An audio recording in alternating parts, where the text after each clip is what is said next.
Hello everybody, video here for you today. This is the Curse of Oak Island. Looks back and ahead, which is the new name instead of next episode, analyst thoughts. Yeah, see I can't even remember it. So looks back and ahead, much better name for that. Alright, let's get into it. Alright, so these are the stones that Billy uncovered in the swamp to the left of the stone road, and so it's possible platform for loading and unloading, they think.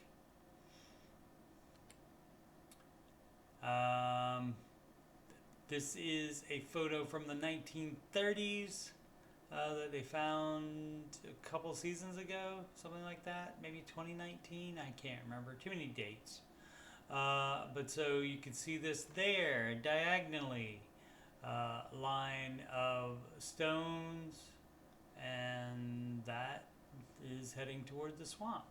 And so I'll get my pal Zig to overlay this so I can see it in relation to what it looks like now, because all of this destroyed by Robert Dunfield's Big Dig in the 1960s.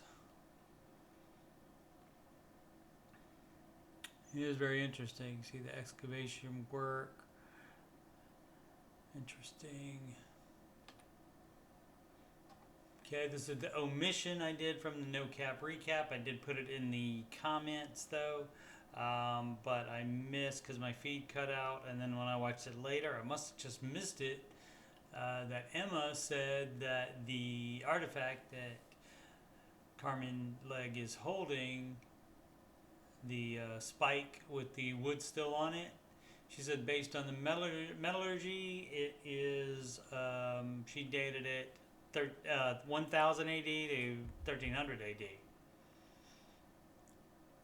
And the other piece that he found, the backing bolt, something for like the oxen, where you put in that device that attaches the oxen to the load.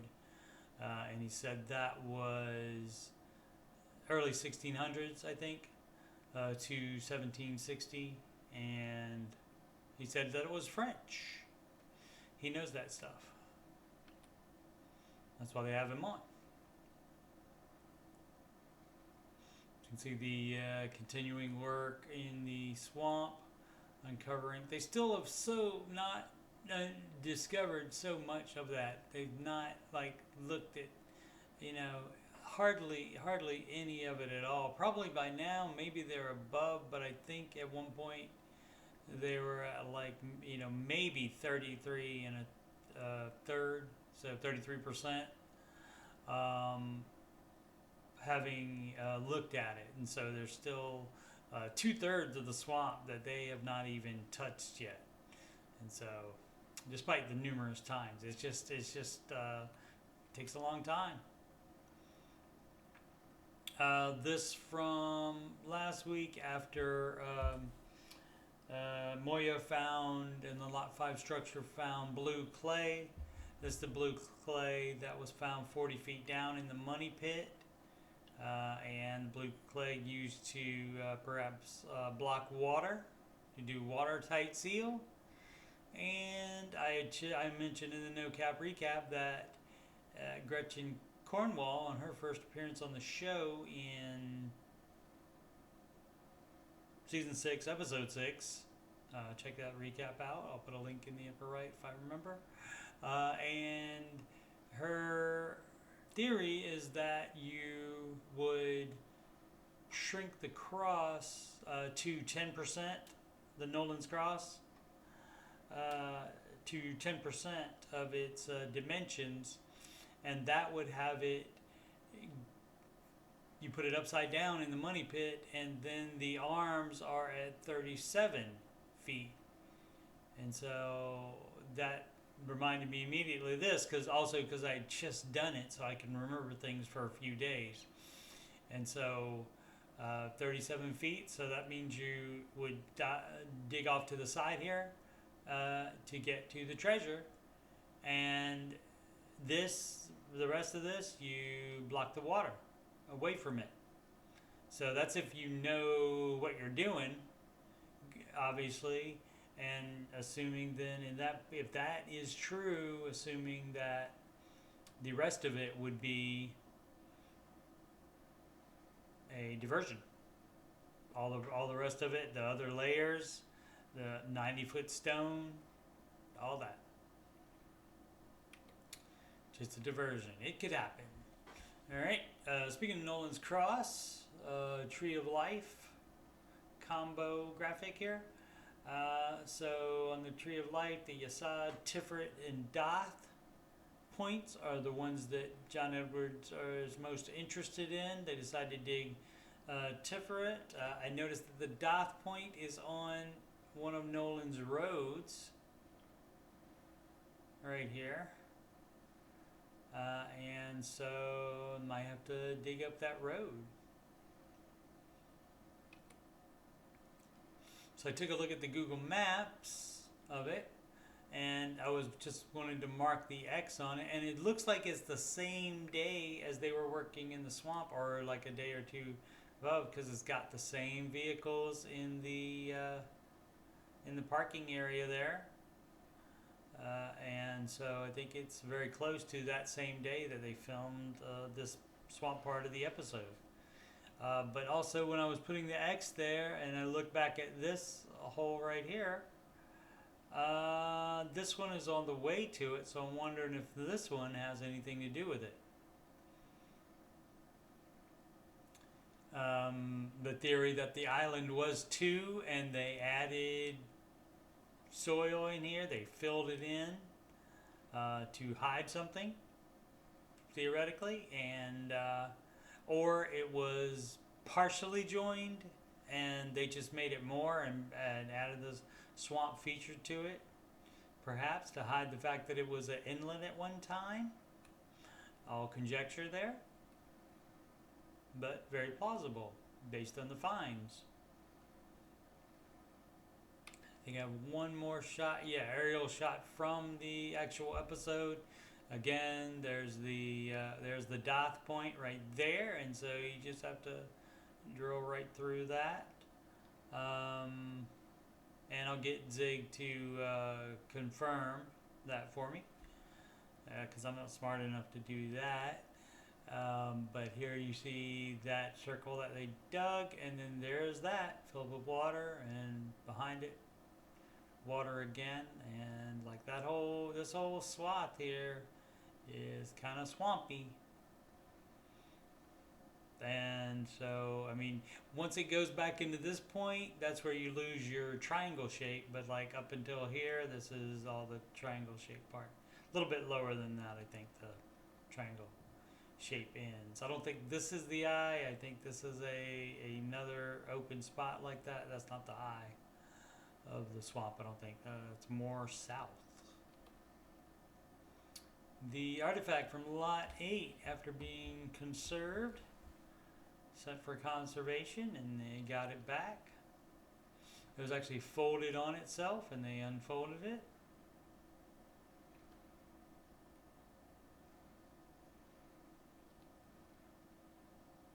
And they noticed the symbols on it. And that one right there, and maybe the artifact is upside down. Maybe the artifact's not being displayed in the right way, because with the those horn pieces up like that, that represents Taurus. And this is an astrological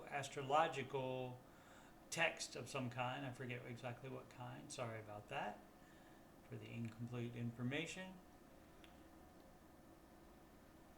And this one, they found the circle and the Taurus on an Astrolabe, which is used, eventually replaced by the sextant, according to my pal Zig, and I would believe him, obviously.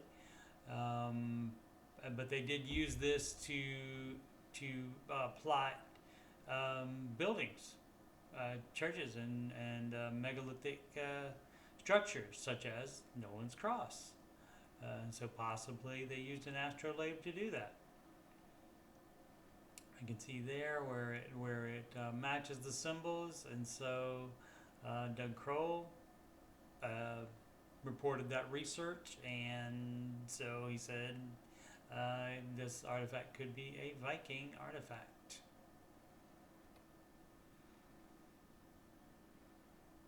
This from next week's preview.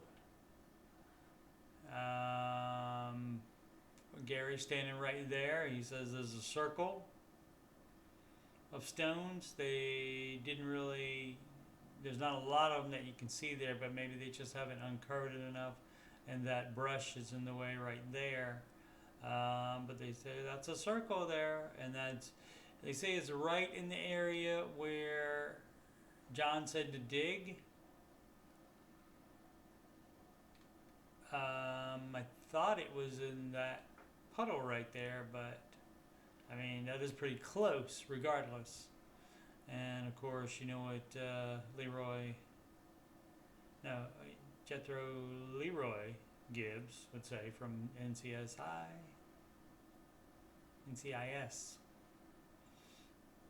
There's no such thing as a coincidence, Rule 39.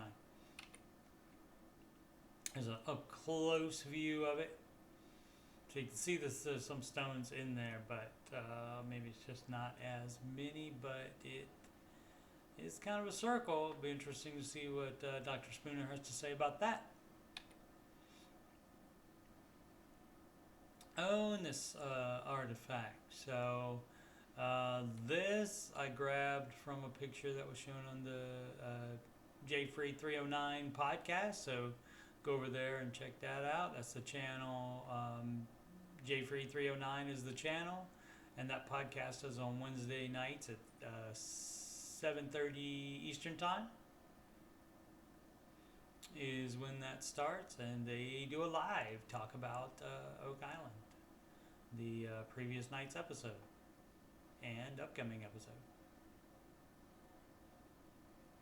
And so Jeff was nice enough to let me borrow this much cleaner look at it than the preview allowed. Don't know where that came from, but glad for it.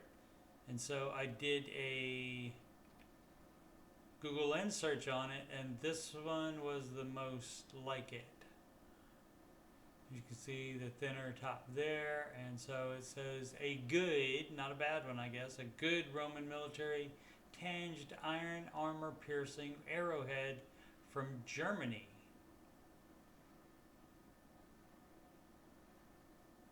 So maybe that, take that for what it's worth. This is a site that I guess is selling it. Maybe an auction site like eBay or something like that. But it says circa 2nd, 3rd century AD.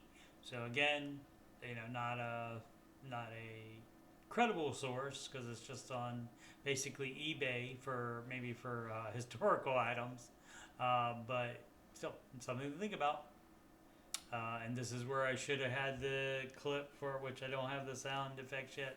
I'm going to get some for Gary saying, Roman baby.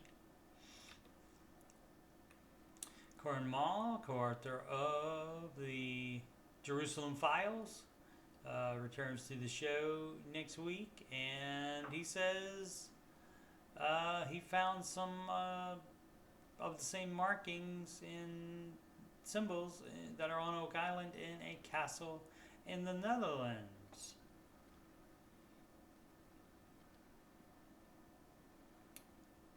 And then it shows this, and I thought, well, I wonder if that's in the Netherlands, because we have found it's Castle Valkenburg, I believe, and which I'll show you in a minute here.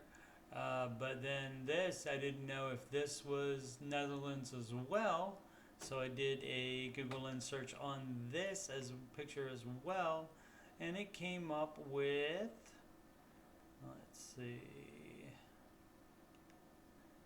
that's what I need a producer for, to click that button for me. There we go.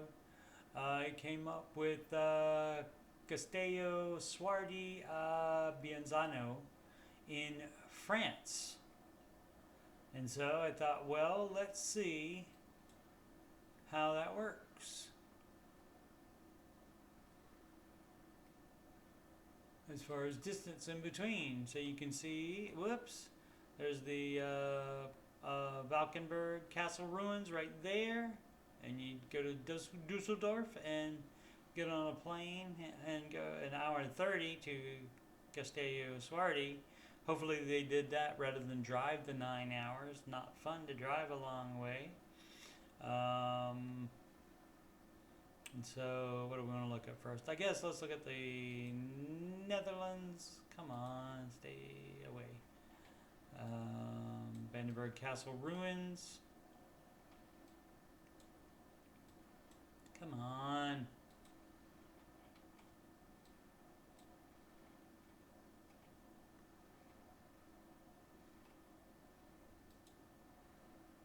There we go. And so that's what that looks like from one angle of it.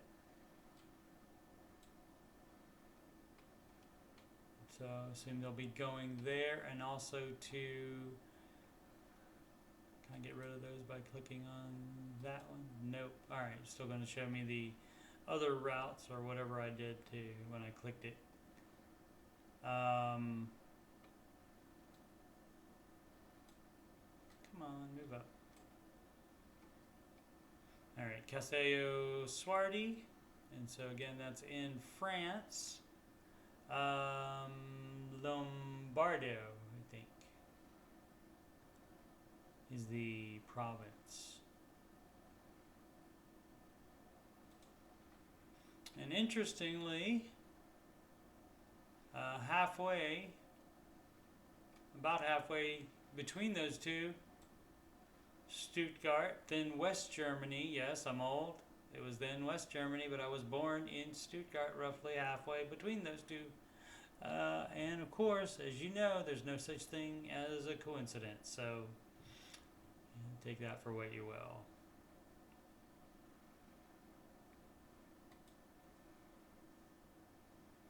Okay, done with that. All right, this will get smoother, I promise. Perhaps. We'll see. Oh, and that's it. Alrighty. So, thanks so much for tuning into this. I do hope to have Zig on most of these, because he certainly adds so much to it, and he would have he would probably already know the orientation on that, and if it was wrong, the graphics are sometimes on the show are sometimes skewed a little bit, just to give it, it gives you a basic idea of it.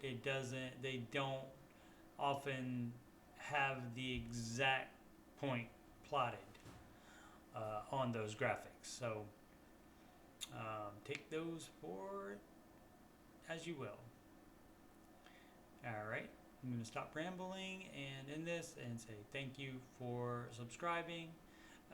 Please do that and like and comment, and I'll put a link to the Oak Island playlist in the upper right or left. I don't know, whichever one it fits better in.